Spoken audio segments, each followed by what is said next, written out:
No Longer You by SeaSkate on ao3 Chapter 3 will be fine. The music starts off heavy this time, imposing and almost foreboding in nature as an image starts to form once more in the mist, a room with weapons lining the walls. It was a room that Tim had not seen in a good number of years, one that had defined his fighting style to this day. Glancing up at Bruce, Tim wonders if the older vigilante too had been in that room before. After all, they had both trained under the same master. Something that the boy thought was about to become a very well-known fact.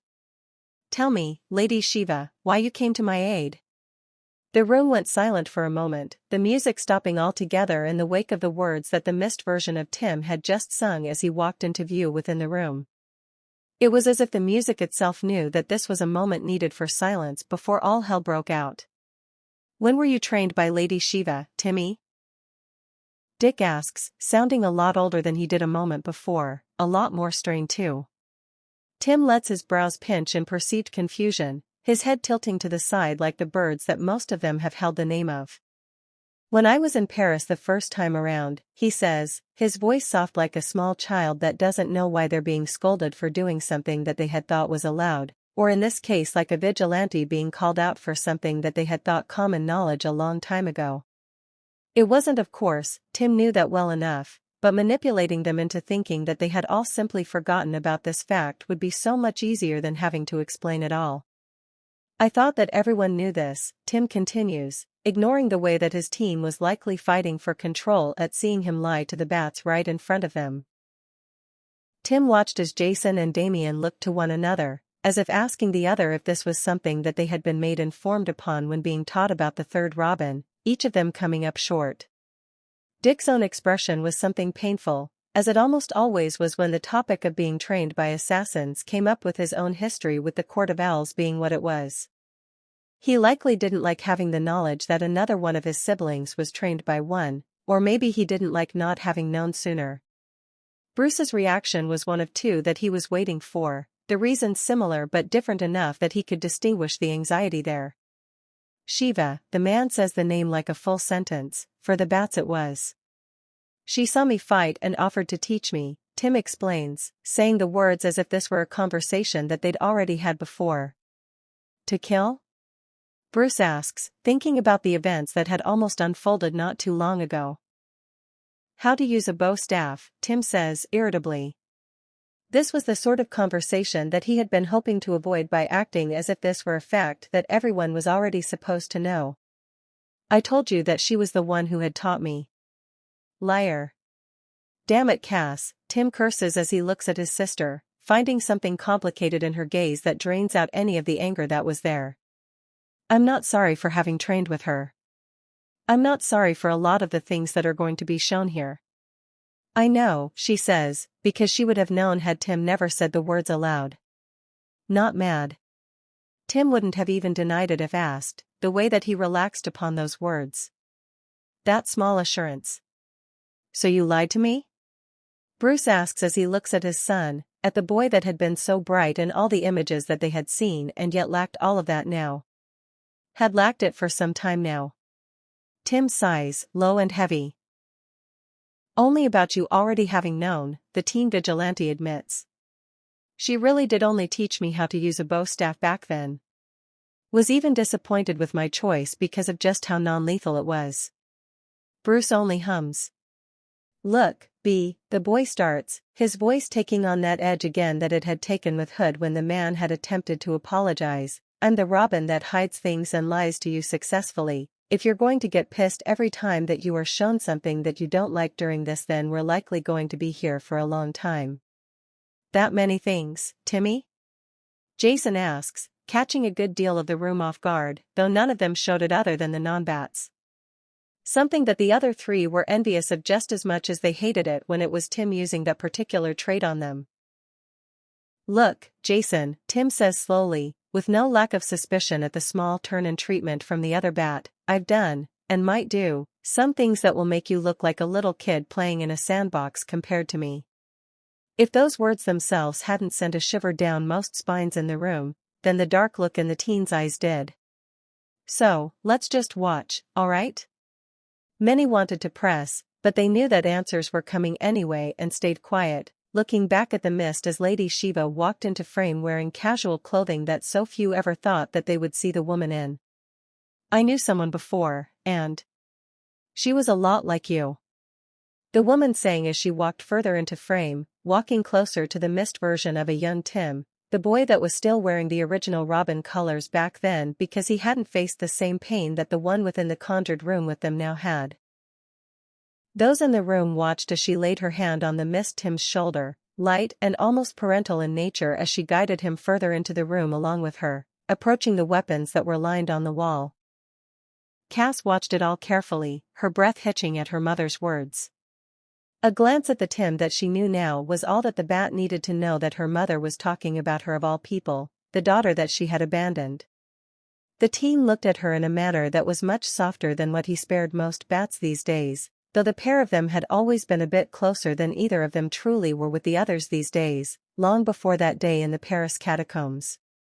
Bruce caught the glance between siblings and looked at them each for a moment, seeing the small and lethal stature that they each held, the short dark-colored hair, and remembering the way that they each seemed to blend with the shadows.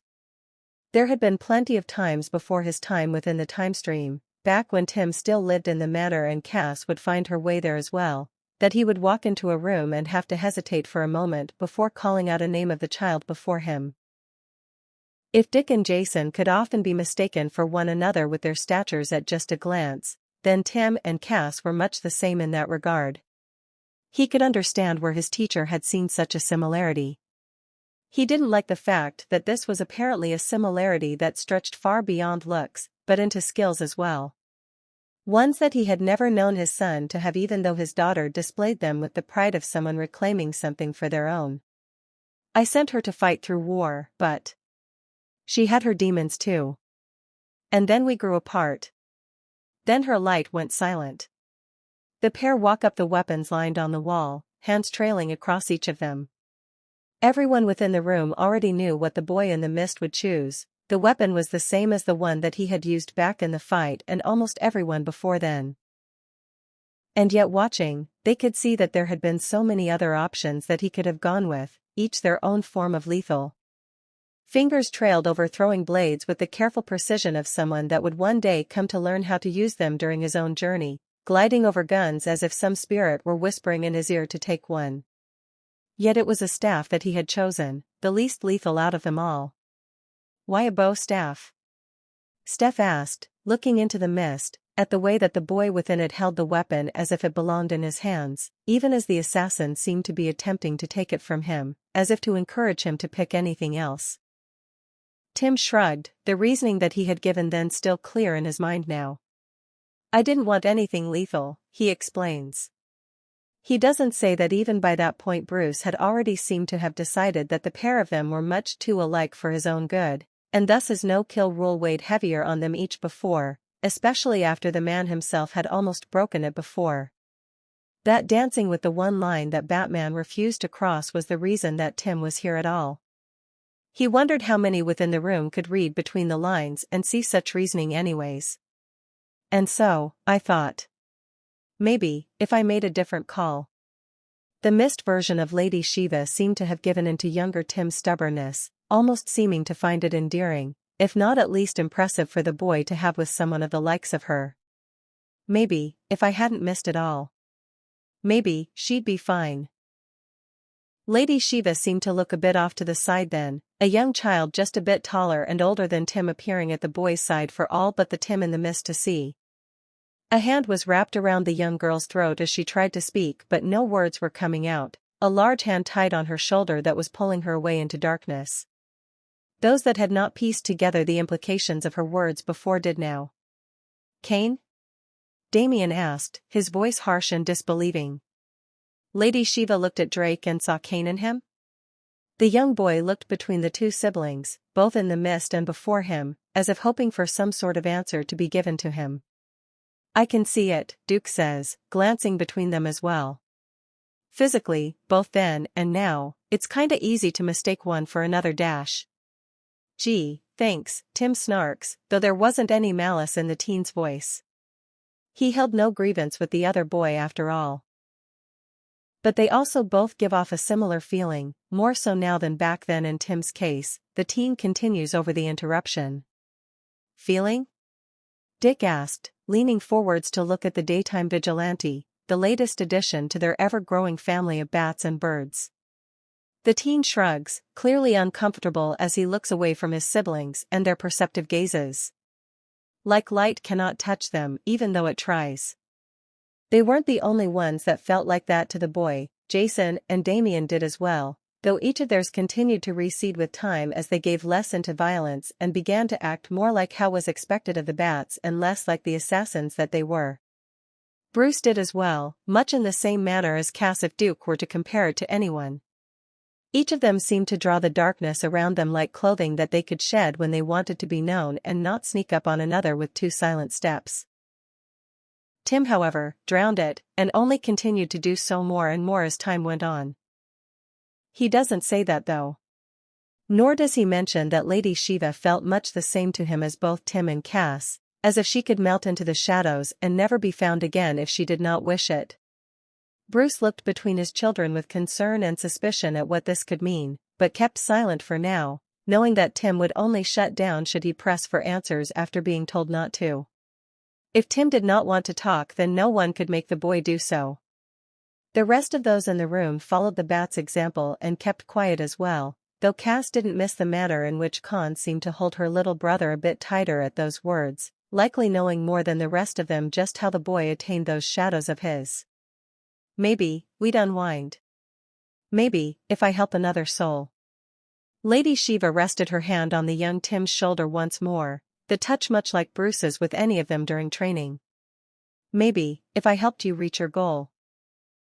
She took the staff from Tim's grasp, stepping away from the teen and twisting it in the fluid motion that everyone in the room had seen countless times before, replicated flawlessly by the boy before them. The boy in the mist had a hungry sort of look in his stance as he watched his teacher do so, an eagerness to learn that always appeared in cases and with new technology, but hardly ever else these days. Life could be that bright. I could sleep at night. She handed the staff back to the boy and adjusted the teen's grip on it till his hands were set right, every motion patient during the groundwork of it all, though anyone that had trained with her knew that such kindness would not last long. Lady Shiva, I don't know who your friend is.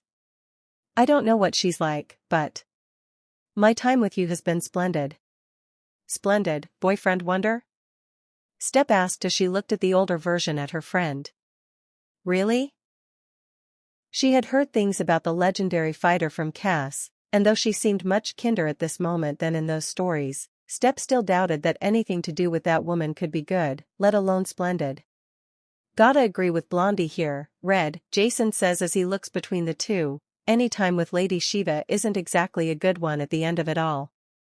Tim only shrugs, as he looks at the younger version of himself instead of anyone else in the room.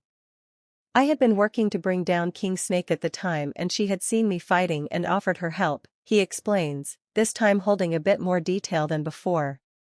She offered me her help because she wanted to.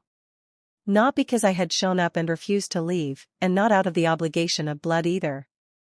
He looked up then and met teal-colored eyes. No one else had ever chosen me before, he says with a bitterness tinted by wonder that picked at a wound that had scabbed over on Jason's heart when Bruce had chosen him as a son when he had been a child.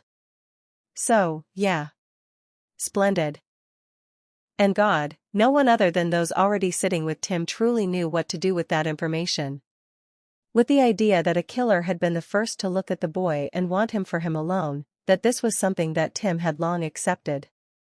Even Damien, who still did not much like the teen, felt some small spark of pity in his chest at that particular thought.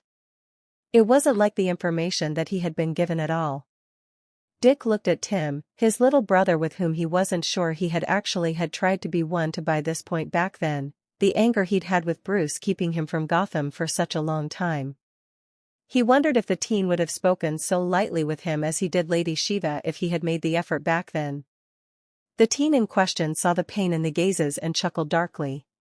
This trait of his, this weakness to anyone that wanted him, valued him, it wasn't new. It certainly had not been when Roz had attempted to exploit it back then. The best day of my life. 'Cause I got in a fight, and I didn't die. I've never felt strong before. You're my friend, I couldn't ask for more." The Tim in the mist smiled so brightly as he held the bow staff in his hands, moving with it with the grace of someone raised in high society since they were young, copying the assassin's movements as best as he could after only having seen them the one time. It was far from perfect, but God, everyone could see just how well it was done for a novice. Lady Shiva seemed to agree as well as her smile became feral with glee. "And so, I think. Maybe, if life wasn't spent as planned." In the mist they watch as two figures spin around one another, the scene having changed from where it was before. It was training and it was brutal as the pair shared blows between one another as if aiming to hurt the other, something feral in each of their gazes at the idea that they could. The way that they fought was a dance with death, each of them searching to gift it to the other and confident that the other would not receive it all the same. It was dangerous, ruthless, and nothing like the way that the boy fought in Gotham with any of them. Jason wanted to ask where this was when he had attacked the teen at Titan's Tower, the search for blood, the willingness to draw it, because if it had been there, if he had fought like this back then maybe that fight would have drawn on a bit longer, but before he even got the chance to truly think of doing so, the Tim within the mist pulled out the staff that he had been learning to use. None of them other than Tim himself knew what was strange about it this time in comparison to all of the other times that the teen within the mist must have used it before, but Lady Shiva became distracted from the first twist of it. A distraction that the Tim of the past had seemed to be banking on back then. "Did you just beat Lady Shiva by yourself, Tim?" Bruce asked as he looked at the present version of his son and away from the boy that fought so differently than he was used to seeing out of the teen. The surprise in his tone was blunt as could be, a shocking sort of thing for the bats that were used to having to read into it. None of them focused on that point though, not when they had just witnessed Tim beat the woman that Bruce himself never could by himself. Tim shrugs at the question, though there was pride in his chest at his accomplishment. He knew that he had only won from a cheap trick, a theme that had developed in every fight that he had ever won with the assassin, but it was still a feat that he was pleased with. Tim wasn't a fool though, he knew that he wasn't the only one within the room to have done so. "Jason and Cass have beaten her as well," Tim says, as if to dismiss his own action. He may have a lot of pride in them, but that doesn't mean that it wasn't startling to have Bruce be so pleasantly astonished with him, especially these days. It didn't mean that he didn't recognize the familiar glint in the older man's eyes as he seemed to be re-evaluating Tim's capabilities and dangerousness. The teen knew that the contingency plans that the man had for him were going to be updated within the week. "I was dipped in the neon pits, Timmy," Jason reminds the teen, not helping as much as he might have thought that he was, "and Cass here is." Cass. The only one in the room to not be truly surprised by the sight other than Tim and his friends, they had long known that the boy was capable of defeating people like the legendary assassin when given proper timing, and couldn't help but feel a bit smug at knowing the third Robin better than anyone else within the room, was the eldest of the siblings, something that did not go unnoticed. "Richard," Damien starts, uncertain as he looks at his older brother, uncertain about a lot of things since these damned videos had started. "Did you know about this?" Dick chuckled in a manner that matched Tim's a lot. "This particular time?" he asks, keying the others in the room that didn't already know that there would be more fights between the pair. "Nah. But I can't say I'm all that surprised."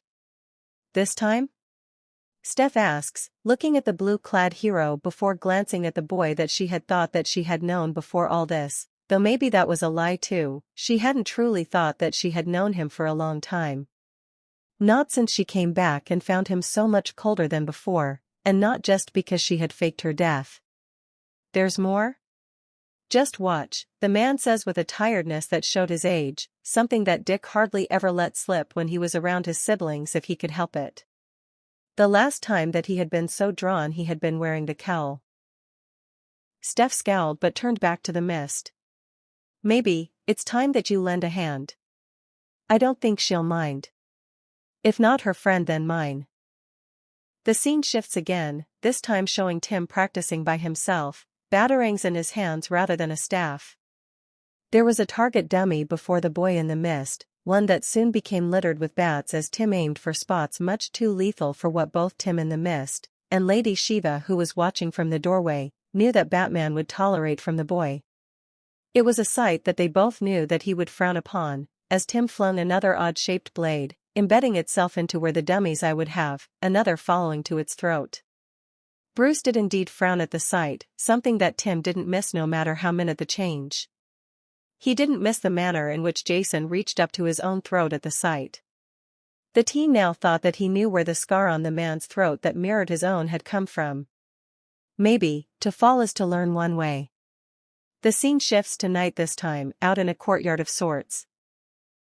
They watch as Tim and the assassin fight once more, though they all notice that her moves are slower than before, as if she were moving through water. That didn't stop her from breaking 3 of Tim's ribs before he beat her. Just at the edge of the mist, everyone could see the telling suit of Nightwing. "This is the one that I knew about," Dick supplies easily. Little Timmy had poisoned her and then fought her. His voice was filled with forced lightness that no one else bought. Tim was just thankful that Dick didn't mention that he'd threatened to poison her again, and made sure that it killed her that time. "Maybe, it's all gonna turn out great. I know we'll be fine." The scene shifts once more, showing the Bats and Titans, a slightly older version of the two fighters, though this time they were pitted against one another in a true battle meant to end in death. They could see Lady Shiva standing a few feet away from the third Robin as the boy fought back-to-back with a girl that was not defined clearly in the mist, but that all of the other assassins in the large room seemed to be seeking to kill more than the bird himself. "I know it's light you'll find. It's the same place, only a few moments later." Lady Shiva and Tim are fighting once more, trading blows with a speed that had Bart raising a brow, knowing that his friend shouldn't be capable of it. Tim leans forwards in the hold of his friends, and Bart mirrors the movement. "I was drugged with something," he explains softly, answering the question that he knew that the speedster had. "Still not sure what, but it enhanced my speed." Bart nodded and they both turned back to the mist, though Tim immediately wished that they hadn't, as Shiva crashed to the ground in a heap, her chest clearly still. The room was just as still, for a moment at least. "Did you just kill her?"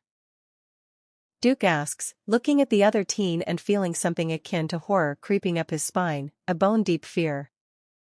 It wasn't a fear of Tim exactly, though that was there too, but of what Batman's response to this would be.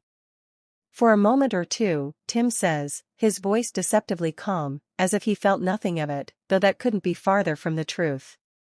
Back then he had been so filled with fear at what he had done, so filled with disgust for himself at taking a life.